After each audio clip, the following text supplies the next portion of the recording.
everyone, it's Justin again, and thank you for joining us today. Have you ever had a broken bone, a sprained ankle, a painful shoulder, or some other kind of injury that needed a little more than just what the doctor gave you? Well, that's when a physical therapist comes in. People see physical therapists for any number of issues, be it a muscular, skeletal, or even a neurological cause that affects your balance or strength. Oftentimes, people see a physical therapist, or PT for short, after they've undergone surgery, or if they've had a stroke, or if they've suffered a sports injury. Sometimes you need to see a physical therapist if you land on your ankle funny when you're walking down the stairs. Ugh. Today, we're going to be talking to Tyler Woodward, a physical therapist assistant, and we're going to learn all about this specialty in the medical field. Let's get into it.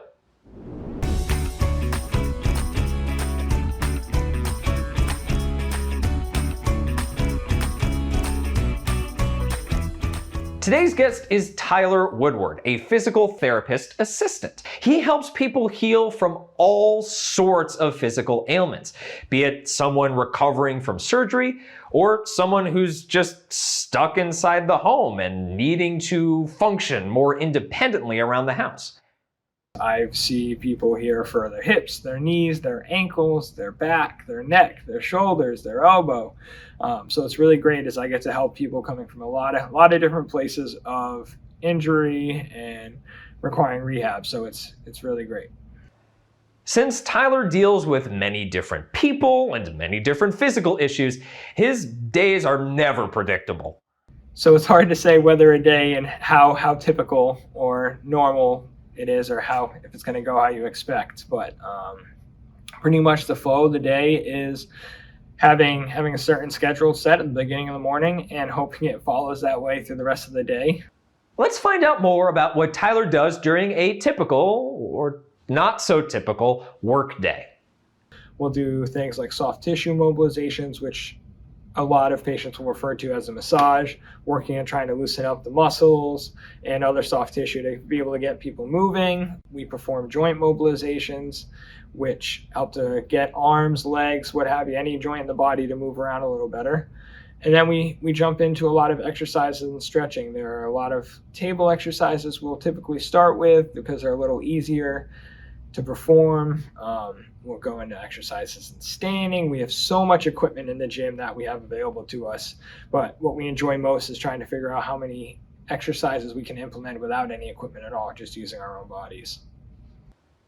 Why do you think Tyler would teach his clients exercises that only require your own body and not any outside equipment?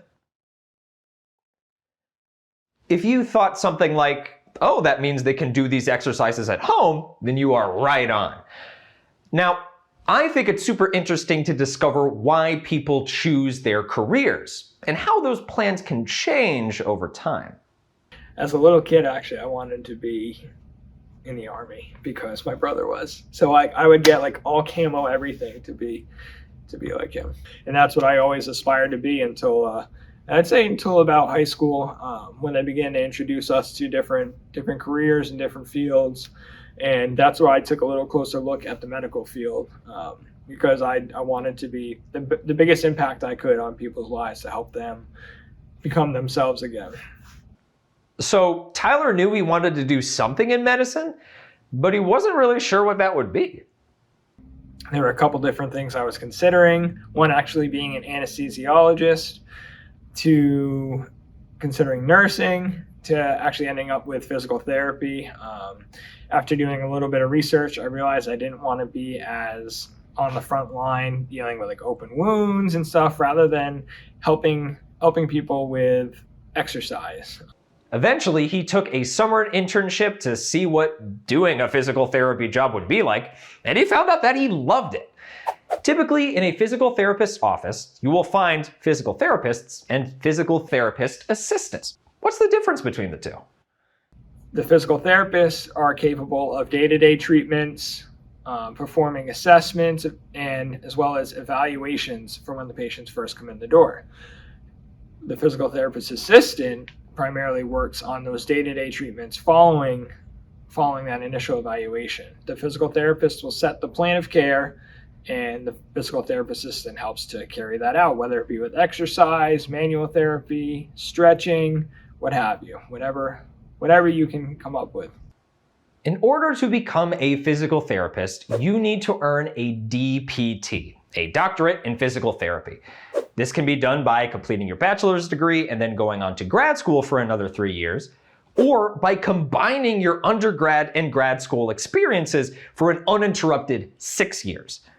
In order to become a physical therapist assistant, you just need an associate's degree, and you can get that in 2 years after you complete high school. Some schools will even offer accelerated programs which you can complete in 18 months.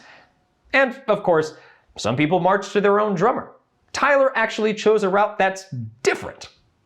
So my original plan was to pursue my DPT, but toward my end of my undergraduate degree, I hadn't realized early enough how vital my GPA would be. And at the time, for overall, it was a good GPA. I had about a 3.25, 3.3, which from a graduation standpoint is perfect. It's where you want to be. However, with how competitive PT school is, they're typically taking in anybody who has a 3.7, 3.8 GPA and above. So that ended up being my greatest limitation. And after a couple years of trials of trying to get into physical therapy grad school, I ended up applying for physical therapist assistant school as well, and that's where I got in and pursued. All that hard work turned out to be worth it because Tyler really loves his job. So one thing I love most about being a physical therapist assistant is how rewarding it is. It's difficult to explain what it's like to see people learn to walk again, learn to go upstairs again, learn how to get out of bed independently, be able to go back to playing baseball, basketball, soccer, whatever their desired sport is. Tyler talks about something else that he also thinks is important in this role, something you won't learn in a textbook. I will say, going into this field, I wish I had been taught earlier, learn to listen. A lot of the patients and stuff that we work with don't get the amount of exposure and time with someone in the health field as much as we do. And a lot of times they don't feel that they're being heard. Positive interactions with patients are crucial, of course, but as with just about any other job, having a good relationship with fellow employees is crucial too. And one big thing, especially with us in this clinic, we try to create a family atmosphere. We have fun every day. We joke around, we laugh, we get to know our patients, and a lot of people tend to refer to us as like going to the hair salon just because it's such a friendly and comfortable atmosphere, but at the same time, people are working on bettering themselves, so it's great. A physical therapist assistant is constantly moving, helping their patients stretch and exercise. So this is definitely not a behind-the-desk job. And it's a good thing that Tyler's clinic has a pretty relaxed atmosphere because sometimes there are those moments. A few years ago, I used to be a rehab aide with this company, and I was bending down to put a band on a patient's ankles. And the room was silent, and all I could hear was a whoosh, and straight down the back of my pants, full rip. And all I could do was stand up, turn around to everybody, and just tell them straight up, I ripped my pants. Okay, so besides making sure your pants aren't too tight, what else is important to know about working in this field and the future of physical therapy as a career? There is a need for physical therapist assistants as well as physical therapists across any discipline, whether you choose outpatient like a private clinic here, hospital, inpatient like a nursing home, or skilled rehab facility. There is still need. So what's positive there is that job security. You know you're always going to have a position. They don't have robots yet that are looking into doing what we can do. They won't have that emotional component that we can offer. So for now, we're in good standing. As we talked about before, schooling is very competitive, so it's important to keep your grades up. You can prepare now by getting a good foundation in science courses like biology, anatomy, and physiology. PT clinics are also big advocates for internships, so that's another way to test the waters. Tyler's facility offers opportunities for high school and college students. So I highly suggest, if you can, call or email your local physical therapy clinics and see if you can go in even for some observation hours. More often than not, they're going to be more than willing to have you, because we want to help to bring in more people into this field. There are tons of opportunities for growth as well. There are a lot of continuing education courses out there to develop your clinical skills, develop your personal skills, and a lot of times the clinic that you work for will offer to take care of them for you, because they want you to be a better person. As far as growing in your career, you can work your way up from physical therapist assistant to physical therapist. And from there, a PT can become a clinic director or even regional director, which is taking care of multiple clinics. People often branch out and open up their own clinics. And there are other roles you can take on within your own clinic besides treating patients, like coordinating students, providing continuing education, and even being part of happiness committees to help keep the employees, well, happy. Before we wrap up for the day, let's hear one last word of advice from Tyler about working with a wide range of personalities.